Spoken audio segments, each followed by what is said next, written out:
be unto you. This is the day that the Lord has made, and certainly we ought to be glad and rejoice in it. Me and my dynamic T squared are back at it again. I'm gonna give you guys a couple minutes to jump on. When we were talking about our next subject matter to kind of deal with from this mental health perspective, we were led to kind of engage with the parental aspect because we ignored this. We take it for granted, and it's ironic to that Kim Kardashian has been making a lot of noise this week. I don't know if you heard about it. About she's saying she cried herself to sleep, and that she parenting is so hard, because she's been struggling from in parenting her 4 kids. I guess going through a divorce from Kanye, and I found it interesting that you would think that a woman with those means With and all you can that have help. you can have help everywhere, that she openly confessed in the interview that it's pandemonium in her home because she got young kids, and she's the person who has to break up all the fights and the mediator, and people been giving us some backlash back and forth because for some they're saying, well, welcome to being a parent, that's part of it.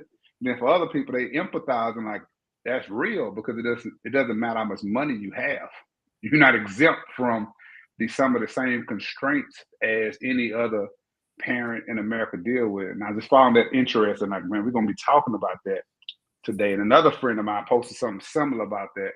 And I just found it interesting that me and you decided to get engaged in Yeah. this. There's people talking about But to think, because sometimes when you say the Kim Kardashian or you say names, if you say a Jennifer Hudson or if you just name anybody, people's mind disassociate these people from being real people. it. Yeah. Yeah. These people are still real people with real life problems, and to be honest, their problems are amplified 10 times greater than ours because of the microscope. And so when she says, oh my God, it is hard. I mean, I'm 36 years old. I had to Yeah. remember, I had to remember how old I was. I I thought had to you. I remember how thought old you. I was. I I ain't want to thought you lie. stopped mid thought. Like, do I really want to reveal this? You like I, paused I on was like, oh Lord, how old are you? Your knees is 46, but you Oh just my. 36. Oh my. But even when I think about when I work at school every day, and I raise my niece, and there are days when I'm like, I don't want no kids. Mm, I just want to get her out of high school so I can I I can know go you're right. back to doing what I do. And when people have to go from being concerned only with themselves to being concerned about themselves and other people, that's not a small feat. And Absolutely. then you throw in mental health Yes. on both sides, from the parent to the kid. Like Yes. Yes. it's a lot to handle. It's a lot to Absolutely. handle. And that's what we want to kind of talk about tonight. If we're going to let y'all eavesdrop on our conversation, we want to kind of engage it from both aspects, from the parenting side as, a person. And parenting to me is deeper than biological. Just because you didn't birth a child, you still can have custodial rights, raise a niece, a god kid, a cousin. There's many facets, in particular in the Black church or Black community rather, that has to raise and rear up children. And then the other side of that same coin is how our parents impacted us, whether that be good or bad, probably a Yeah. combination of both for most people, if we'll be honest with ourselves. And I think to even think back to parenting when it was just first of all, it wasn't even a thought that someone of color and somebody who was African American or not African American, Indian, Hispanic, anybody that was not white was gonna go get mental health support. Right. What? Like that's it's unheard of. So to think about the crisis, just think about the people who were, oh, we're gonna sign this independence and the end of slavery.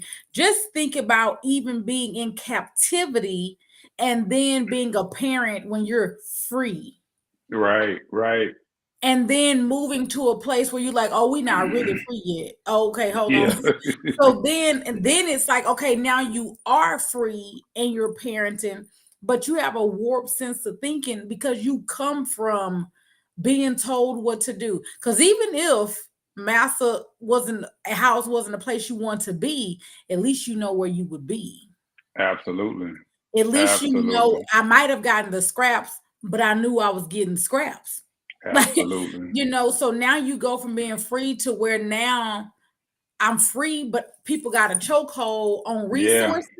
So then now I'm free, but I gotta still make my way, and then I have to parent.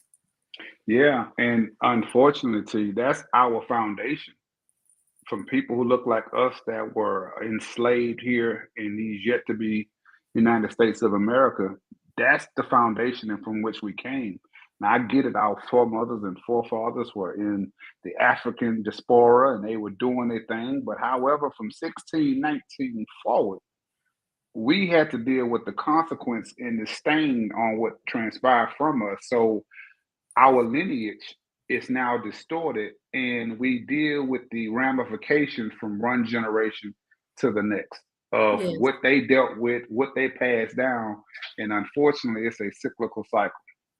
yes. And now, present day, we come to this place where awareness is there. It's being spotlighted, but it's still not accessible for everybody. Right. And when it becomes accessible, then there's more things compounded on it, so you can't do it. So you could go to therapy, or you can buy some groceries. That's a You fact. could go to therapy, or you gonna pay that light bill. Which one you gonna do? That's a fact. So we're gonna impact you whenever we think you close. Whenever y'all have gotten enough of y'all kids to graduate, we'll move the goalpost.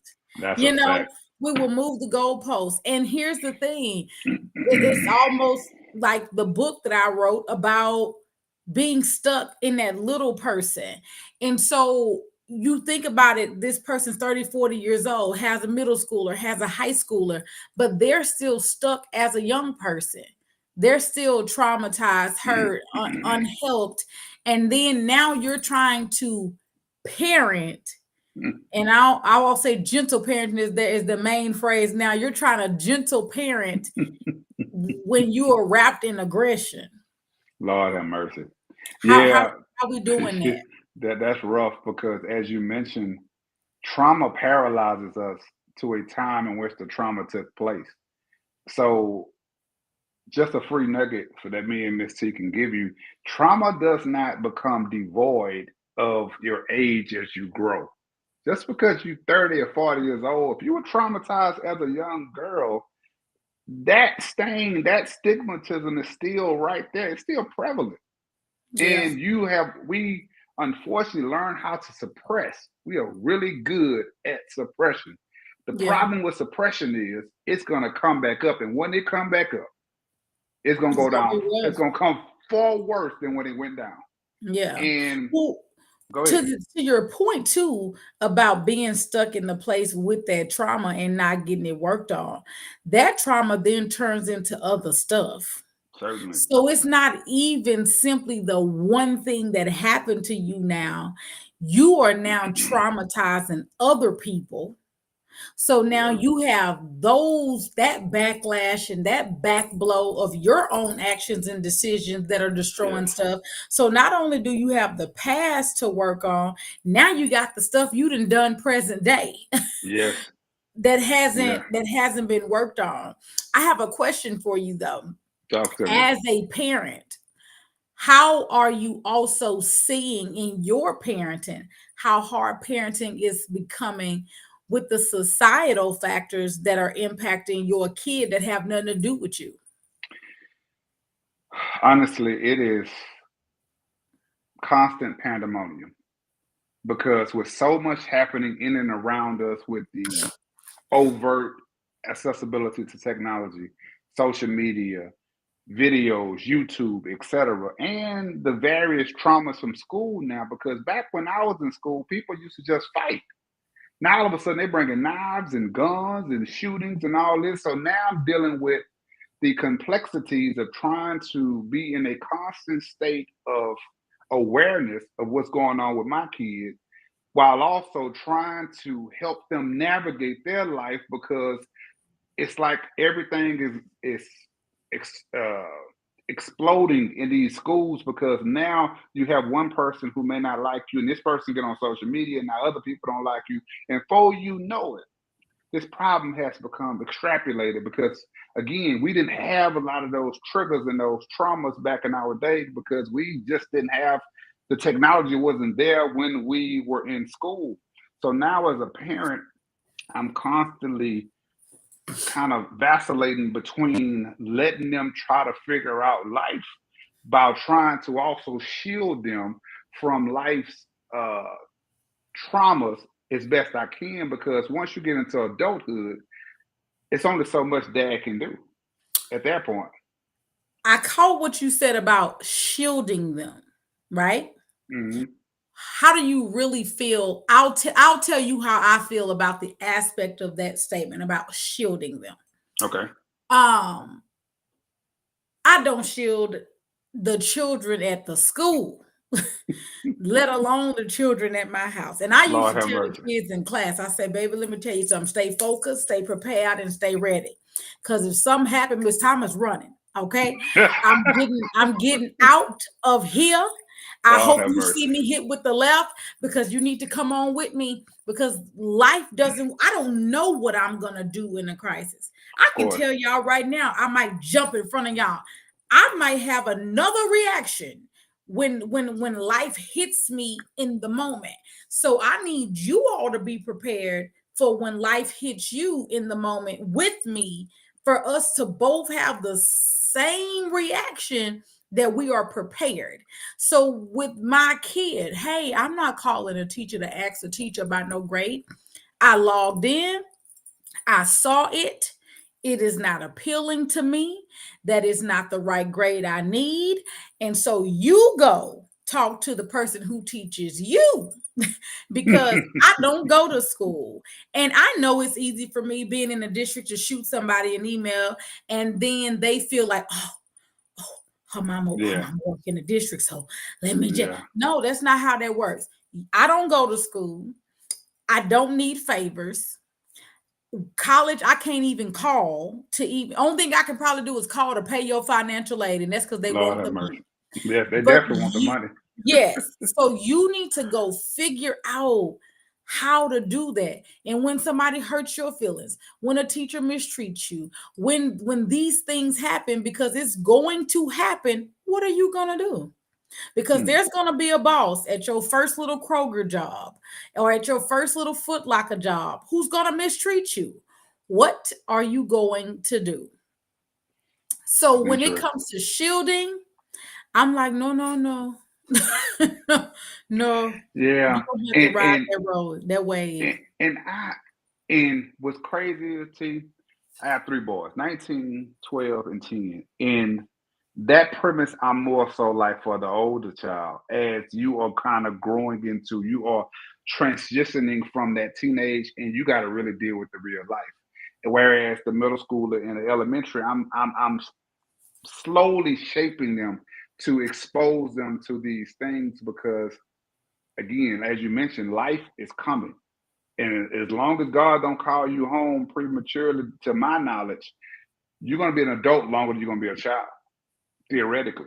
So it's coming, and those are tools that you are providing your niece and even like your students, because again, you have to deal with adversity because adversity is a part of the human condition. Make no mistake about it. You have to be able to deal with it and not necessarily me do it for you, more so me giving you advice, me listening to your approach and trying to give you a bit of wisdom and say, okay, I would suggest you kind of go at this angle or go at that angle because again, we are kind of trained to know how to deal with people. And sometimes people have a tendency of kind of almost vomiting on others that didn't cause your upset Yeah, stomach. You know what I mean? And yeah, then I try to make sure I can help sift through that. Like, wait a minute, this could be something. This ain't got nothing to do with you. They could just be kind of coming at you and trying to help you Yeah. navigate those thoughts and those emotions. To know that, hey, as long as this person is not coming at you deliberate or intentional or personal, then obviously dad is definitely gonna get involved, because at the end of the day, you need to go get some help. You're not gonna traumatize my kid because you are broken and you refuse to go seek help. And I think the thing about being on the other side, especially being in the counseling office, outside of school and inside of school. So now it used to be where I was in the classroom where I dealt with the kids, and you deal with the parents, but you deal with the kids every day. And now I deal with the adults who are dealing with the kids Mm. and the parents too. So there's this thing, and we were talking about it when we first got started, about now we're in the graduation season, and you're like, well, how things going? I'm like, I'm sick of it. I'm sick of I'm sick of it already. Lord have But mercy. it's this reality. You have an entire 180 days of school, right? You have all these 185 days of school, and everybody is in cloud nine until we get to this last week of school. Now everybody's confused. Where you start to see the mental health breakdown, where you start to see people lose their minds. But all year, you have known this person has not gone to school. You have known that this child has not been passing, or you haven't checked to see all year if they have been Lord have passing or mercy. not. And so you get to these moments where, like you spoke about, the reality of life kicks in, because now I'm on a mission the next 2 days to tell you you're not graduating. Uh, so now I have to break the bad news, but to your behavior that you have exhibited for 180 some days already. Wow. And Wow. I have exhibited this poor behavior choices. I have made choices, and it's not even just about choice, it's mixture. It's They got social problems going on, they got parenting stuff, they got family stuff, they got the individual stuff, but life still moves Certainly. no matter what we have going on. And so you're going to be called to be a parent no matter what is going on. And Certainly. what I noticed in school now is they get to a certain age and people deem, because you can make a sandwich and you legally can stay at home by yourself now, that my parenting duties has slowed down or stopped.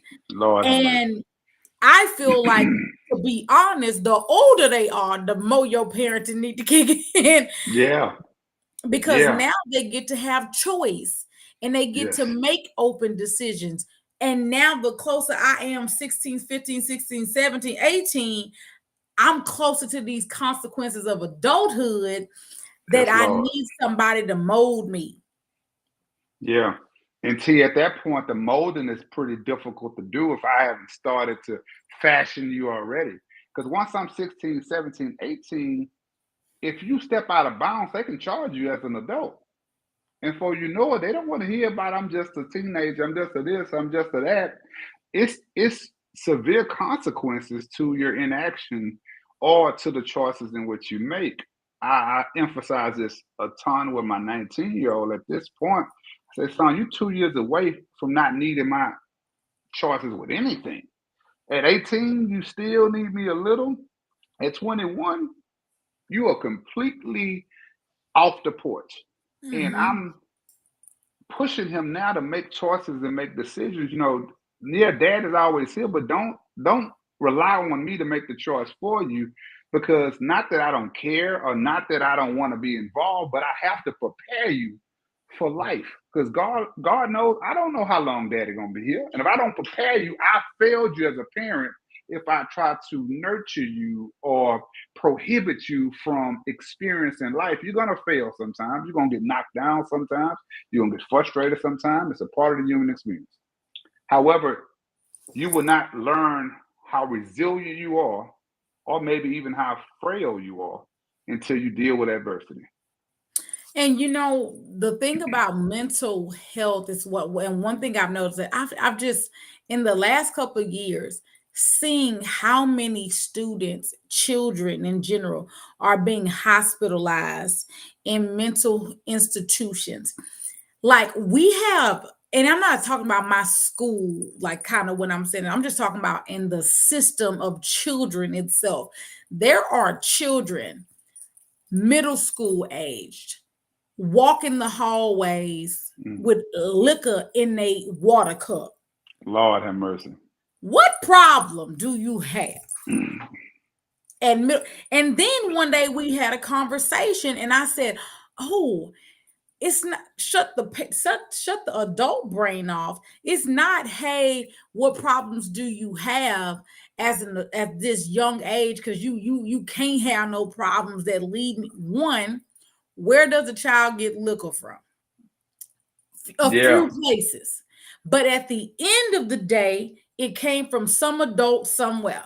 It might not have come from your house, but some child somewhere gained access to it to give it to somebody else, or they gained access themselves. There are children who are in high school who are on cocaine in a high school. And so you ask yourself, what's happening with you? But you got to remember, this this middle schooler, this high schooler was once some little kid. So where did I pick this habit up? Where did I able to gain access to? How did I get around the people who gave me access to something like this? So it's like this never ending piece that always goes back to, where did you get broken Mm. that led you to this day? There is nobody incarcerated today, even in the, he's been set free for so and so amount of time after being, in cause. But where did you get broken, and to be in the place you were at the time for you to land in the place you are now? And Right. oftentimes there are a percentage of people who just get that bad hand, and you just can't understand how that happened to them. But majority of people, it's not a surprise that they are Yeah. where they are. It's pinpointing, where did you get broken? Because that's the place we got to go back to. Absolutely. That's causing you to be a physically abusive parent, that's causing you to throw your kid through walls, that's causing you to leave them. And there's people being arrested for leaving 2 and 3 year olds at home for a month Yeah. Lord have by mercy. them And by they them leaving them in yeah, cars. T. They leaving them everywhere. It's like, by themselves to yeah. go do whatever it is they didn't get to do at a certain age. So it just goes back to, where is your breaking? And unfortunately, most parents will not go back and do that work to discover where the brokenness occurred. What they often do, unfortunately, is perpetuate that brokenness, and they seemingly break their child because they traumatize their child. They treat their child with such disdain of a bad relationship or abandonment issues or abusiveness or a whole host of things because nobody believed in them. So they use that same tongue and weaponize it to say, you ain't gonna never gonna do this. You ain't gonna never gonna do this. All you're gonna do is have babies early and all this other stuff. Or to a young man, all you're gonna do is be in jail or be this or be that. Scripture tells us the power of life and death is in the tongue. So you taking that abusiveness that you never healed from, you never treated, and you pass it to your children is not a recipe for your children to not have to deal with that brokenness because we love to quote honor the father and our mother. And yeah, that text is there in Ephesians, is there in Exodus, one of the commandments. However, if you go to the next verse in Ephesians, it tells you fathers not to provoke your children. And we ignore that verse. We just, okay, disregard that one. Wipe that out. Wipe it Yeah, out. well, I mean, but it's like you can cause the brokenness to occur if all you think is that's because I'm mom and dad, you must honor me. However, I am traumatizing you, I am belittling you, I am demeaning you, but yet you want me to honor you. That don't work. What's one thing in your childhood from parenting or even being around adult people in your family that you either received, picked up, that once you got older and became a parent, or even just got older, that you realized that was a no-no? Um, I would suggest my mother was very nurturing and almost to the point where she over nurtured. And as I got older, I found myself doing some of those same traits to my children. And Crystal, who was on at the time, would tell me sometimes you just gotta let them figure it out. But my history was that my mom, she would make sure that, I'm gonna go run his bath water at this age, I'm gonna go iron his clothes, I'm gonna do all these things for you. So you almost think it's a habit. Okay, you need to do that for your kids versus my wife had a totally different experience of her growing up. So we had to wrestle through that duality to me realize that, hey, maybe I should hear what she's saying because I cannot suspect just because it was this experience for me that was the best conducive experience for our children. Here's what I caught from that. Now, I say I had an entire conversation about this. Why are boys nurtured and the girls are raised? I don't know. I would argue because so many of our homes, there's no male presence there. So because the male is gone, that woman is overcompensating for that boy, wishing she possibly can love that man. So now I'm nurturing him. I'm literally smothering him. Whereas with young ladies, you often hear that they want to make them try to figure it out. They want to make them have to move a certain kind of way to get attract this type of person, all these other things. So it's always interesting when I see because I have nieces, I got goddaughters, and it's always a bit interesting. You when we look at my niece versus a nephew in the duality of the expectations that we place on these respective genders. Yeah, and one thing that I picked up younger that when I got older, I was like, "Oh, this is a no, no, no." For me, is not being vulnerable as a woman. Mm. Talk to me about explain on that a little bit more because typically people deduce women are the more vulnerable species between males and females. So talk to me. Women should naturally, in hindsight, scientifically be more vulnerable than men. However, However, however, when yeah, you come from let me tell you something. One thing my family can do is cuss. You hear me? come on, Huh? We come can on. cuss. We can cuss. We can cook, and we can cut up. You hear me? I done wrote a Three new book C's. right there. Cuss, Well, cooking, and you cutting up. sound like a preacher. You got them three C's Yes, going. That's cutting, what them cooking, and preachers do. and what that taught me was younger. Okay, make sure you can clean up. Make sure you can do this. I'm gonna wash clothes. Oh, I'm gonna make sure I can make that cornbread. Hey, can you give me that biscuit recipe? Like I'm taking it in because Hmm. all I'm seeing is these really strong women talking mess, handling business, doing what Mm. they're supposed to do. So then you grow up and you keep doing it, like you mentioned to men. Oh, I'll take care of you and so and so and so. So then the expectation is slightly off.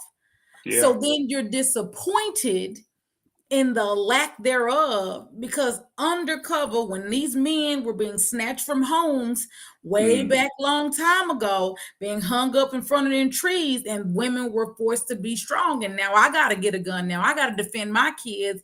It became a generational thing Mm. until I realized, like, the only way that I'm gonna counteract this generational thing of men being nurtured in a way where it's decapitating them Mm. is that if I step back and become vulnerable enough to give you room enough to stand in Mm. the front. Oh my. Oh my. So I had to I had to one self-identify that even though I can do everything, because when it comes to parenting, it's I don't even agree with this rule. It's like in Texas and many other states. the mother is the automatic parent the moment this child is born, right? Yeah. And Yeah. like in Georgia, dads don't even have, like, at least in Texas, you still have right to your kid. In Georgia, you don't. You have to, a Wow. dad has to go legitimize himself. So the day his child is born, he cannot assume this child, he has rights to this baby. He literally has to go downtown and legitimize himself I did not know that. That's interesting. to And here his I thought in child. Texas was rough because I recall T when my middle son was born vividly. As we going through and naming them, they going through and they asked them, my wife, "Hey, do you want him on the birth certificate?" Like right in front of me, like I'm not standing there. I'm like, "What?" And she had to authorize this. I was like, well, "I'm about to choke this lady out." I mean, be on the news. And Yes, I realized, as the father, as the husband, man, that lady literally, like I was not even standing there, asked her, "Can I sign this birth certificate?" because it's her baby. So think about Mm, mm, the mm. power in making a person who is only half of someone feel like they are the entire being around this individual person. Wow. And then imagine how minute that makes a father feel, that if this child is born today and I go to court tomorrow, just giving an outlandish Yeah. scenario, but I Yeah. go to court tomorrow, I will be in a full out battle over a kid Yeah. that's half mine simply because you had them. Yeah. So that enriches us to a place that's dangerous, to be Yeah. honest. Yeah. It gives us a over. I would suggest that we're not necessarily overcompensating, but it almost makes us feel like I'm superior to you. And as you mentioned, this kid is 50% yours, 50% mine. Even in court battles, you as a father, most fathers have to prove the mother to be unfit to get custody of their child because in this great state of Texas, more likely than not, a judge is going to side with that woman almost 100% of the time. Out of just simple birthright. Birthright. And that father has to literally say she's snorting lines, she popping it for a goon. He got to make up something to identify she shouldn't have custody of this baby. But Because then you think about, how does that translate in parenting, right? So yeah, then this woman who has, and so let's say you even in the same home together, right? Because I've had to watch myself with this too, even with my niece. In my mind, what I say go. And it ain't because she my niece, but yeah, that's because I said it's the that. law. It's the law. Because as the mother, what I said was what I said. Right. And never sometimes having to stop and think like, what you said was what you said, but what you said may not even be the most important thing in the room, and it may not even be necessary at this moment. You may need to just be quiet and let the other person, as a man, just say whatever, and you might be right, but now just this one, you might just need to be quiet and follow this Of time. course. Of course. to allow room in parenting so that children don't always think, oh, mommy's the bad guy, daddy's gonna be the cool person, Yeah. because daddies sometimes feel like, well, if you're gonna take all that beast and beating your chest and you that bold, then I'm gonna stay back here to whenever y'all need me. And Right. then mom is resentful in the parenting. So now she got mental health issues because she got a whole bunch of stuff going on up here. Mm-hmm. But she has dared not to just simply say, hey, I'm struggling. Hey, this is too much for me. Hey, I grew up with no daddy, so it's bothering me that you don't Yeah. just intercede on. And so there's a lot. So then again, that goes back to, where were you broken at?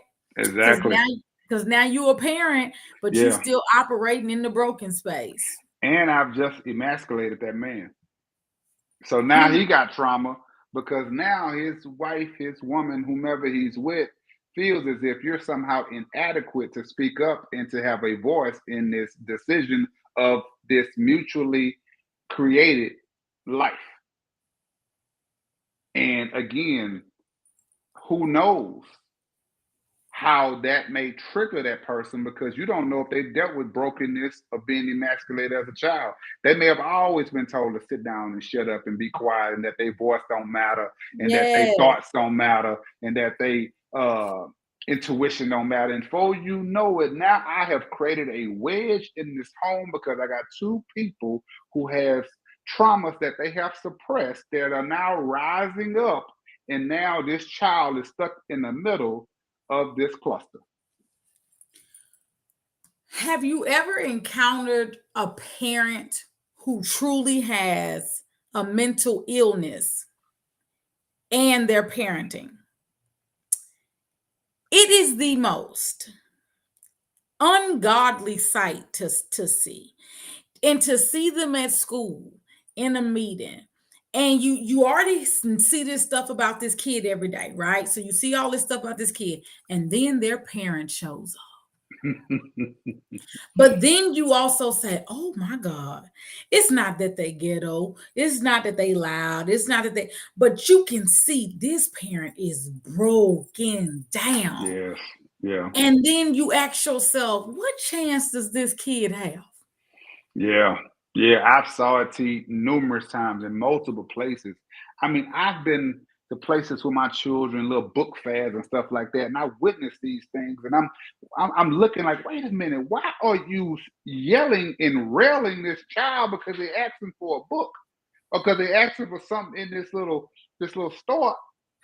It takes me to almost have to restrain myself from not saying nothing, even buying this book for this kid. I mean, to tell me, you mean you brought it here and you completely embarrass him, make him feel smaller than an ant because he's asking for something that you Because took him I to. was embarrassed at the store. When I was little, I was told before I got out the car, don't ask for nothing, don't pick up nothing. And you know what's so funny is, and culture is funny. Oh, Yes, it's they did that to you too. Ah, the similarities is hilarious. But if we think about some of the things that happen, it's really decapitating yes, for some of the things, or the level of fear that's evoked in somebody to say, I'm gonna go in the store and walk you around a whole bunch of stuff and dare you to ask for something. and if you do ask, I'm a slap the taste out your mouth. But that is a level of fear. And here's what I have been. I don't gentle parent, but I have been trying my hardest to say, you know what? I'm not just gonna bust you up. Because busting you up in the face and whooping you and slapping you to sleep, that's the easy thing to do. Of course. And one thing I watch about that with my niece, I'll be like, ooh, that you sure could catch it right now. But I don't do that as much as I used to with my nephews. But I don't do that as much anymore, because one thing I don't want to do is I'm careful about breaking people's spirit. Yes, Secondly, I'm careful about people believing that love looks like violence, yes. that it Right. looks like getting hit, getting so and so. And if they hit me and then they offer me some wings after, we'll be Yeah, good. Because yeah, that kind of stuff to little kids translate to something totally different when they become a grown woman. Because now, if he hit me, if he pushes me, as long as later on he get me something or we go eat, we fine. yes, yes. And girl, you really said something there that we ain't got time to touch on, because I know you got to slide out of here. But Lord knows we have given a false pretense of what love looked like, because we have children that grew up in homes that saw mama and daddy yelling at each other and swinging on each other and pushing on each other, and yet you see these same people saying how much they love each other, how much they love me, and now I have distorted what love looks like. So now growing up, I think love is violent. And not only do I think it's violent, I then think it's normal. I think it's normal. I have normalized this unsettling and detrimental behavior that these two people who say they love me and say they love one another has expressed. So now when I get into a relationship with my grown self, now I'm emotionally abusive. Now I'm physically abusive. Now I'm verbally abusive. And before you know it, I'm thinking like, wait a minute, why she got a problem with this? Why he got a problem with this? Because isn't that what love look like? Here's one thing, and I don't, and I'm a pack and load the end of this because I think we need to do the continuation of this parenting thing because it's going to transition something else. But let me Yeah. ask you, as a father, Hmm. was your father there? Never. Don't know who he is.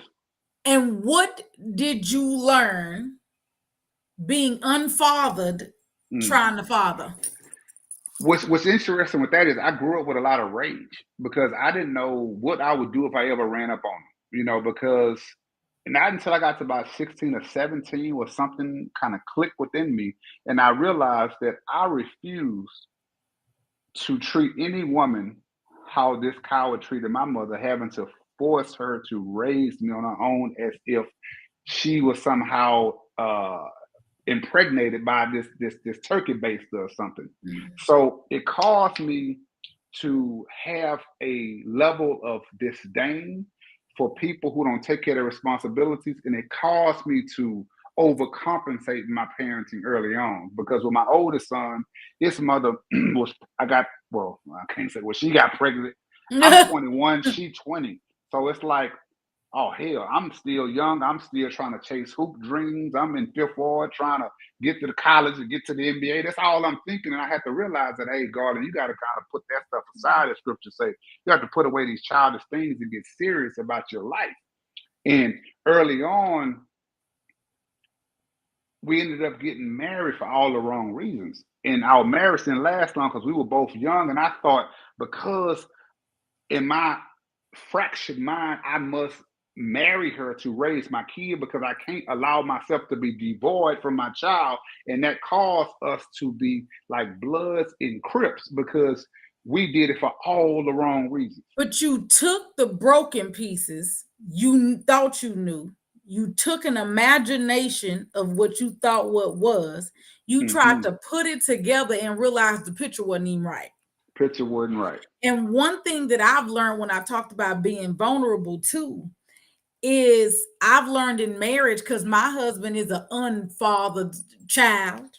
So what I've learned too, even though I was unfathered, I still had these women who we took in any kid in our family. You ain't have to be kin to us. If you the brother of the child who really in the family, you our family too. We gonna Yeah. watch you, we gonna buy you. And so I was always better parented, right? And I Mm. had a stepdad since I was 3 years old. Mm. And so, and it might not have been perfect, but I had it. And so Absolutely. I have to make room. And I Mm. wonder if your wife sometimes now, and when you were coming up to be a parent, and then when you got married again, if she makes room. Because I Yeah. find myself having to make room for him as a man and as a dad being unparented Yeah. Yeah. from his father, Yeah. and showing the our friend of mine was like, oh girl, you got all the grace for him. You gotta have grace for your partner in Yeah. their broken place, Yeah. especially when you're parenting, right? When you're parenting, and naturally as women, we do it quote unquote better. We can do it faster. We think about it quicker. It's innate, but you got to step back and make room for this person who just simply may not have known yet Yeah. these things, but it takes self-awareness to go there, especially Absolutely. in parenting. I got to be self-aware first. Absolutely. And that's what I had to work through from speaking with a counselor younger when I was younger to kind of work through and to set aside that rage and to get to a place of acceptance of the situation. Because for so long, T, I used to think I don't even know how I respond if I see him. I might strangle him out. I don't know. Because I had so much rage from going to school and you see these donuts with dads and I'm at basketball games and my mom trying to go and she embarrasses me because anytime I get fouled, she's running on the floor almost. And Yeah. I'm wondering other people, fathers there, you get the question like, wait a minute, Yeah. Something's you off looking base. around, something is Something's off off base. base. Yeah. And growing up in Fifth Ward, you had a bunch of male figures, but they teaching me a lot of the wrong stuff. You know what I mean? So I'm learning how to, people is hustling here and doing this and doing that. So I'm learning survival mechanisms, but I'm not learning how to be a man. So not only is, according to our topic today, parenting ain't easy. So then we got to continue on the fact that being parented ain't easy either. That's what we're gonna do next. next Being next time we parenting get ain't together. easy, but being parented ain't either. Yes, Like, yes, it's yes, it's it's not easy, and I think it's important to Kim Kardashian it to tell the truth, yeah, regardless of the resources, regardless of what it's gonna look like, to open the door for conversation to say this ain't right. yeah. It's and rough. I need help doing it. Like, Yeah, yeah. and that's it. We have to be vulnerable enough to acknowledge that money, that acclaim, that all these droves of maids and all this other stuff, when you genuinely want to rear and raise your kids, niece, nephew, cousin, etc., you have to draw the conclusion that it is hard. It is hard. And Ain't no ain't we nothing else not about done. it. It's hard. we, we part two is coming in the very near future. It's We're gonna coming. engage with this. If you guys have any questions, any comments, thank you guys for taking some time to listen to me and Miss T. Please share this for us. Let us know your thoughts. Let us know any topics you want to deal with because we vow to come back and engage on various topics as two trained counselors to help people navigate this because T hit the nail on the head earlier. Not everyone may be able to do it a one-on-one session or even can afford a session or even have the courageousness to go. And what we want to do is dispel some of this stuff because if you need help and you hit me or hit her, we know who takes care of us. God is our source. So if we rather see our people whole than watch you be broken, like, well, you ain't got but a 20. I can't do nothing for you. Now, if I can help you, man, trust me, no amount of money a person can pay Yeah. me is really equivalent to my work. And that's Yeah. not being arrogant. That's just knowing who I am as a child of the king. So therefore, my goal and my mission is to help people and try my very best to use these little skills that God gave me to help people through their brokenness. Because T, I know you can amen right here. There are a innumerable amount of people walking around broken and don't even know it. But broken and parenting. Broken in parenting and trying to raise somebody's child or your child while being shattered yourself. Yep. So, but I'm gonna That's let you it. go, Miss T. It's always a pleasure. We'll be back in a couple of Dang, weeks, we sure guys. will. We'll be back and we're gonna add parenting ain't easy continuation because being parented hard too. Absolutely, it's coming in about 2 weeks, guys. Stay on the lookout. Let people know if you want to have a real and organic conversation. Come find us. We're not sugarcoating. We're not trying to tuck our tails and make it look cute or pristine. We're telling the God honest truth. So you We are guys be blessed. Have a great night. Miss T, always a pleasure. Have a always. great night. We'll talk See soon, you in guys. 2 weeks. 2 weeks. Peace. Peace.